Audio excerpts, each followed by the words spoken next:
नमस्कार दोस्तों, स्वागत है अपने इस यूट्यूब चैनल पर। दोस्तों, आज के इस वीडियो में हम कक्षा 10 के विद्यार्थियों के लिए संस्कृत और अर्धवार्षिक परीक्षा 2022 रहेगा दोस्तों, और बोर्ड की एग्जाम में भी इम्पोर्टेंस रहेगा।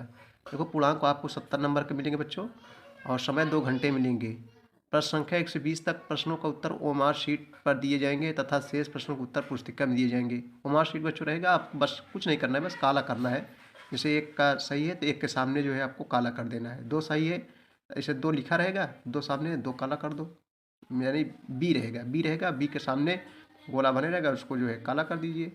ठीक है, कोई दिक्कत नहीं होगी, सब टीचर बता दे देंगे। चलो बच्चों, सबसे पहले हम लोग वो विकल्पी प्रश्न देखेंगे। पहला क्वेश्चन है कि अक प्रत्याहार में कितने वर्ण आते हैं। अक प्रत्याहार में कितने वर्ण आते हैं, तो 4 ऑप्शन यहाँ दिया है बच्चों। तो सही जवाब बच्चों यहाँ 5 हो जाएगा, सी हो जाएगा 5। अक प्रत्याहार में कितने वर्ण होते हैं, आते हैं 5 वर्ण आते हैं। समान रूप से प्रत्याहारों की संख्या कितनी होती है, तो बच्चों समान रूप से प्रत्याहारों की संख्या जो है यहाँ सही जवाब हो जाएगा 42 हो जाएगा। 8 को संस्कृत में क्या कहते हैं, बहुत सरल है, 8 को अष्ट कहते हैं संस्कृत में। 8 को संस्कृत में क्या कहते हैं, अष्ट कहते हैं।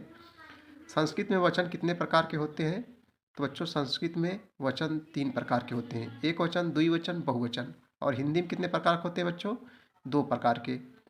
हिंदी में वचन कितने होते हैं, 2, और संस्कृत में वचन कितने होते हैं, 3 होते हैं।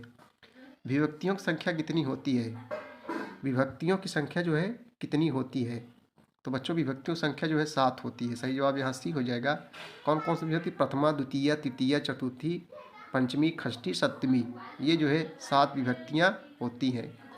संस्कृत में संबोधन को किस विभक्ति के अंतर्गत माना जाता है, संस्कृत में संबोधन को किस विभक्ति के अंतर्गत माना जाता है, तो 6 का सही जवाब क्या हो जाएगा बच्चों, प्रथमा।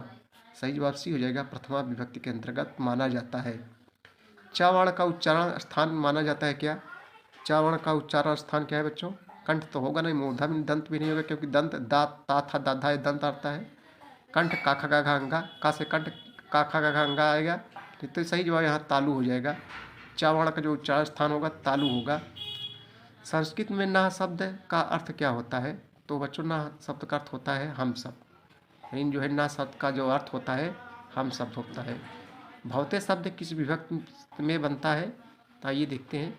भौते शब्द किस विभक्ति में बनता है बच्चों, तो यहाँ हो जाएगा चतुर्थी विभक्ति में बनता है।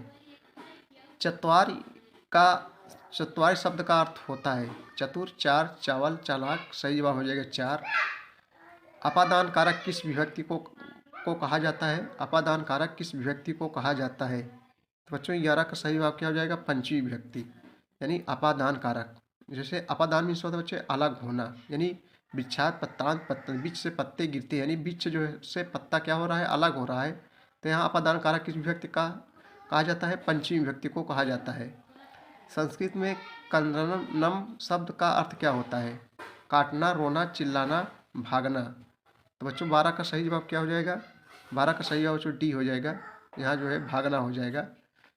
शंकराचार्य के पिता का क्या नाम था, शंकराचार्य के पिता का नाम क्या था, तो 4 ऑप्शन आपको दिया गया बच्चों, बताना है शंकराचार्य के पिता का नाम बताना है।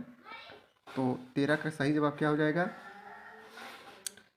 14 का सही सॉरी 13 नंबर हम लोग देखेंगे। चलिए बच्चों देखते हैं शंकराचार्य के पिता का नाम क्या था, तो यहाँ सही जवाब भी हो जाएगा, शिवगुरु था। सही, शंकराचार्य के पिता का नाम क्या था, शिवगुरु। शंकराचार्य के गुरु का नाम क्या था, तो यहाँ सही जवाब भी हो जाएगा, गोविंद पाद, यानी इनका पूरा नाम है आचार्य गोविंद भागवत पाद। बाल गंगाधर तिलक का जन्म कहाँ हुआ था, 4 ऑप्शन आपके सामने दिए गए हैं, आपको बताना है। तो 15 का सही बच्चों जो सी हो जाएगा, महाराष्ट्र में। भाई बाल गंगाधर तिलक का जन्म महाराष्ट्र में हुआ था। विद्वानों के अनुसार पृथ्वी पर कितने रत्न माने जाते हैं, तो यहाँ सही जवाब हो जाएगा 3 हो जाएगा। जल, अन्न, सुशोभित 3 होते हैं। संस्कृत में धीम ताम शब्द का क्या अर्थ होगा, जो है दिया गया है आपको 4 ऑप्शन। संस्कृत में धीम ताम शब्द का अर्थ बताना है, अच्छा, मूर्ख, विद्वान, धीवर। बच्चों सही जवाब यहाँ बी हो जाएगा, विद्वान।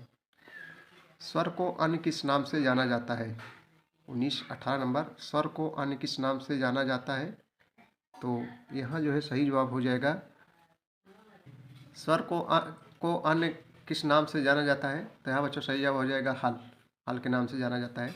शंकराचार्य का जन्म किस प्रदेश में हुआ था, शंकराचार्य का जन्म कहाँ हुआ था, केरल में। सही जवाब यहाँ हो जाएगा केरल। केरल आप जानते हैं साक्षरता में सर्वाधिक केरल का स्थान है, यानी पुरुष और महिलाओं में सर्वाधिक साक्षरता केरल में है।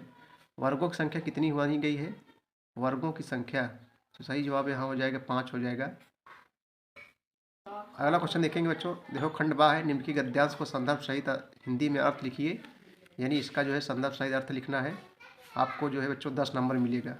उसके बाद दूसरा है, निम्नलिखित में से किसी एक श्लोक का हिंदी अथवा संस्कृत में अर्थ लिखना है, 10 नंबर इसको मिलेगा। देखो यहाँ 2 है, अभिवादन शीलस नित्य, या इसको करिए चाहे इसको, 10 नंबर मिलेगा बच्चों, अथवा दिए गए चाहे इसको चाहे इसको। निम्नलिखित में से किसी एक सूत्र की व्याख्या कीजिए, चाहे इसको, किसी एक सूत्र की व्याख्या कीजिए, चाहे इसको चाहे इसको, 5 नंबर मिलेगा।